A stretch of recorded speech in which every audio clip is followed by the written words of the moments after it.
자, 시청자 여러분들 반갑습니다. 오름사이다입니다. 자, 시청자분들도 혹시 틱톡이라는 서비스 살면서 들어보셨나요?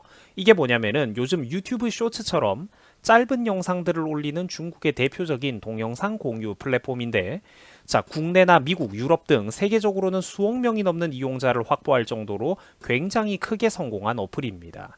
자, 그런데 만약 이걸 시청자 여러분들의 휴대폰에 깔아놓고 이미 사용하고 계시다면 특별한 이유가 없는 이상 당장 이거를 삭제하고 앞으로 조심하셔야 될 것 같습니다. 자, 왜 그러느냐? 최근에 미국 정부를 비롯해가지고 유럽, 일본, 캐나다 등 세계 주요 각국의 거의 대부분의 나라들에서 모든 나라들에서 공식적으로 이게 퇴출되었기 때문입니다. 자국 내 공무원들에게 공공기관에게 이거를 쓰지 말라고 틱톡 사용 금지령이 내려지고 있어요. 자, 그러면은 세계 각국 정부가 왜 난데없이 이런 거를 금지하고 있을까요? 아마도 그만한 이유가 있기 때문이겠죠. 이미 눈치 빠른 분들은 알고 있겠지만 개인정보 이슈 때문입니다. 이 틱톡을 비롯한 중국의 거의 대부분의 어플들은 세계 각국의 이용자들의 개인정보를 마음대로 수집해가고 있고, 그게 결국은 공산당 정부로 연결되어서 흘러들어가고 있기 때문입니다. 자, 여러분들의 폰 내부에 무슨 사진, 어떤 자료들이 저장되어 있는지, 친하게 지내는 사람들의 명단과 연락처는 어떻게 되고, 이 폰 사용자가 주로 어떤 정치적인 성향을 가지고 있고 무슨 대화를 주고받는 사람인지, 평소에 어떤 거를 검색을 하는지, 유튜브나 인스타, 트위터 등등 SNS 계정은 어떤 것인지, 그리고 이런 이제 또 그런 SNS 계정 그런 곳에다가 어떤 성향의 글을 평소에 올리는 사람인지, 이 사람이 반중 인사는 아닌지, 이런 거를 솔직히 마음만 먹으면은 거의 대부분 혹은 상당수의 자료들을 수집이 가능하다라는 겁니다. 자, 그래서 제 유튜브 채널에서는 진작에 몇 번이나 다뤘던 내용이지만 요즘 전 세계적으로 중국 화웨이 통신 장비에 대해서는 왜 그렇게 경고를 하고 퇴출시키고 있겠습니까? 똑같은 거예요. 개인정보 이슈입니다. 자, 화웨이 백도어 이슈 다들 기억이 나실 겁니다. 백도어가 뭡니까? 그렇죠. 말 그대로 뒷문으로 몰래 침입한다라는 뜻입니다. 자, 화웨이에서 나온 전자장비나 반도체 칩들이 몇 푼 더 싸다고 그거 좋아할 게 아니라 실제로는 이것들이 백도어 프로그램을 통해 가지고 무단으로 다른 기업이나 세계 각국 수많은 이용자들의 개인적인 정보를 마음대로 탈취해 가고 있었다라는 것이죠. 그래서 미국 정부가 이거를 그렇게 규제를 했던 거고, 유럽이나 일본, 캐나다 등 세계 각국에서도 동시에 따라서 이게 퇴출되고 그랬던 겁니다. 참고로 이 규제는 얼마 전에 나왔던 뉴스뿐만 아니라 현재 진행형이죠.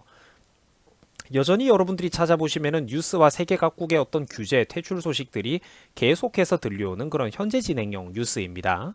그리고 또 제가 며칠 전에 다뤘는데 조회수가 이상할 정도로 안 나오는 영상이 두 개가 있었어요. 하나는 중국이 정찰 풍선을 마음대로 띄워가지고 미국을 염탐하다가 미국이 직접 전투기까지 띄워서 격추시켰다라는 뉴스였습니다.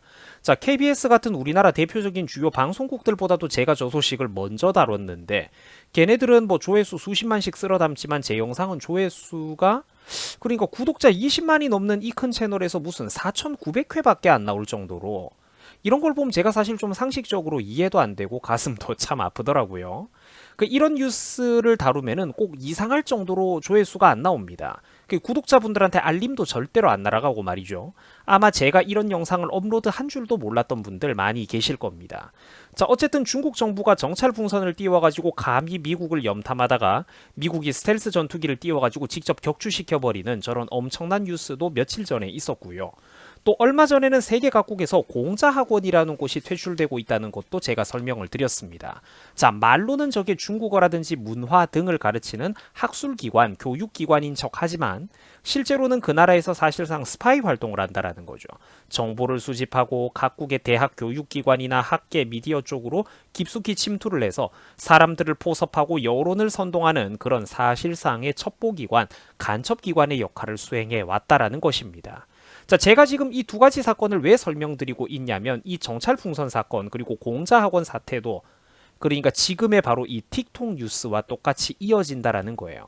이번에 강력한 규제를 받는 틱톡 프로그램 뉴스가 매나 똑같은 연장선에 있다라는 것입니다.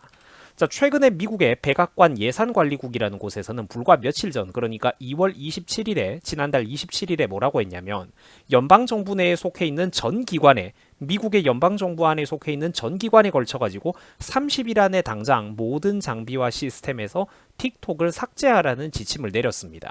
캐나다와 일본 등 세계 여러 나라 정부도 공용기기에서 동일한 이 퇴출, 틱톡 퇴출 결정을 내렸어요. 자, 유럽 의회에서도 틱톡에 대해서 쓰지 말라고 사용 금지령을 내렸습니다. 서방 사회 전반에 걸쳐서 철퇴 움직임이 확산되고 있는 겁니다. 자, 유럽의회에서는 미국 백악관 27일 발표가 나온 뒤 하루 뒤인 28일 날 바로 하루 뒤에 유럽에서도 금지령을 내렸습니다. 틱톡 사용에 대해서 금지령을 내리고 덴마크 의회에서도 대표적으로 모든 의원들 및 직원들에게 틱톡 앱을 삭제할 것을 강력하게 권고했다라고 합니다. 자, 미국 영화나 드라마 같은 데서 여러분들 많이 보셨죠? 그 유명한 미 연방수사국 FBI가 오늘 등장을 합니다. 자, 미 연방수사국 FBI와 연방통신위원회에서도 이번에 똑같은 경고를 했습니다. 틱톡을 쓰지 말라는 겁니다. 그 이유는 다음과 같은데 FBI가 직접 발표하기를 뭐라고 했냐면 틱톡의 모 회사인 바이트댄스라는 곳이 중국 정부와 틱톡 사용자들의 개인정보를 사실상 그러니까 무르르듯이 공유할 수 있다라고 경고를 하고 나선 겁니다. 자, 중국의 공산당 정부에서는 과거 2017년 당시 이상한 법을 하나 만든 게 있습니다. 국가정보법이라는 걸 만들어서 시행을 했어요. 이게 뭐냐면은 반체제 인사들에 대해서 정보기관들의 조사 권한을 대폭 강화하겠다라는 법입니다. 구체적으로 그러면 어떤 권한을 갖게 되냐면 바로 기업들에게 국가안보와 관련된 인사들의 개인정보를 제공하라고 요구할 수 있게 된다라는 겁니다. 여러분들의 정보가 이런 식으로 넘어가게 된다라는 거죠. 자, 리사 모나코 현 미국 법무부 차관이 있는데 이 사람이 뭐라고 했냐면 이번 틱톡 사태에 대해서 또 영국의 유명한 싱크탱크죠. 채텀 하우스라는 곳과 대화를 할 때 다음과 같이 말을 했습니다. 자, 중국 정부가 틱톡 사용자들의 개인정보에 마음대로 접근할 수가 있다고 우려를 했어요. 그리고 이렇게 말했습니다. 나는 틱톡을 절대로 사용하지 않는다. 누구에게도 사용하지 말라고 조언을 할 것이다 라고 얘기를 했습니다. 자, 미국의 법무부 차관이 직접 본인의 이름을 걸고 정부 행정부서의 이름을 걸고 이런 경고를 할 정도라면 당연히 우리도 심사숙고를 해봐야 되겠죠. 자, 아까도 말씀을 드렸지만 일본 정부에서도 당연히 이번에 틱톡을 금지하고 나섰습니다. 자, 공무원들, 공공기관들, 직원들에게 틱톡을 사용하지 말라고 금지하고 그와 관련된 SNS 프로그램 이용도 전면 중단, 금지를 시킨 겁니다. 만약 이런 거를 잘 모르고 함부로 사용하다가 저런 게 결국엔 수많은 각계각층의 공무원들이나 전문가들과 그 나라에 대한 정보 수집 루트로 이게 그러니까 흘러들어가기 때문입니다. 자, 그래서 아까 보셨던 자료인데 결국은 이 모든 게 하나로 어떻다, 하나의 거대한 원으로 연결되어 고리처럼 연결되어 있다라는 겁니다. 불과 며칠 전에 전 세계 뉴스가 난리 났던 정찰풍선 사태라든지 미국이 직접 스텔스 전투기를 띄워가지고 정찰풍선을 박살내버렸다라고 하죠. 이 사건이나 전 세계 주요 각국의 대학에 침투해 있던 이 공자학원이라는 곳도 문제가 심각했죠. 이제 뒤늦게나마 세계 대부분의 나라들이 이거를 퇴출시키고 있습니다. 근데 우리나라에서는 아직까지도 건재해요. 문재인이가 이걸 퇴출을 안 시켰기 때문입니다. 윤석열 정부가 빨리 이런 걸 해야 되겠죠. 이 세계 대부분의 나라들이 이 공자학원을 지금 퇴출시키고 있습니다.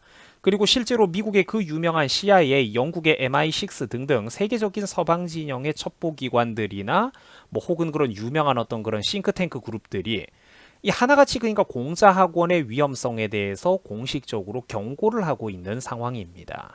자, 이 모든 일련의 흐름들 사실 이미 지금도 좀 많이 늦고 답답합니다만 지금이라도 당연히 서방 사회가 조심하고 걸어 잠그고 경계할 거는 경계를 해야 되겠죠. 남의 나라에서 마음대로 정보를 수집하는 이런 비열한 짓에 대해서 당연히 안보적인 경각의심을 가져야 합니다. 자, 역사를 좀 아는 분들은 잘 아시겠지만 중국에는 일반적인 오늘날 자유진영 국가들과는 좀 많이 다르죠. 특유의 모략이라는 모략 문화가 있습니다. 이 모략이라는 단어 여러분들 많이 들어보셨죠? 국어사전에서 말하는 이 모략이라는 단어의 뜻은 다음과 같습니다. 1번 계략이나 책략, 2번 사실을 왜곡하거나 속임수를 써가지고 남들을 해롭게 함 또는 그런 일이라고 말입니다. 자, 실제로 이번에 공자학원 사태나 틱톡, 화웨이 반도체 장비 백도어 이슈 이런 것들을 보면은 다 하나로 이어진다라는 겁니다. 남의 나라에서 사실상 간첩 활동을 하면서 여론을 선동하고 정보를 수집하면서 첩보질을 하고 있다라는 거예요.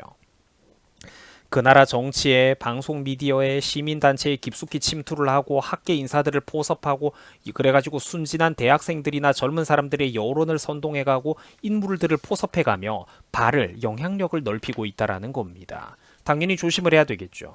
세계 각국 그 유명한 정부들과 정보기관들이 이번에 틱톡에 대해서 공식적으로 금지령을 내리고 경고까지 하고 나선 데는 그만한 이유가 있을 것입니다. 부디 시청자분들께서도 항상 이 현대사회의 어떤 이런 것들, 위험한 부분들에 대해서 눈을 뜨고 사셔야 할 겁니다. 항상 그 나라를 조심하면서 항상 깨어있고, 혹시나 인터넷에서 우리가 교묘하고 자극적인 이슈가 번지더라도 혹시 설마 하면서 그 뒷배경을 의심해 볼 줄 아는 사람이 되기를 우리가 또 간절히 빌어봅니다. 늘 시청자 여러분들이 현명하고 신중한 깨어있는 개개인의 국민으로 거듭나실 수 있기를 제가 간절히 빌면서 또 그 길을 제가 함께 걸어나가고 도와드리겠습니다. 자, 시청자분들도 저에게 많은 정보들 많이 알려주십시오.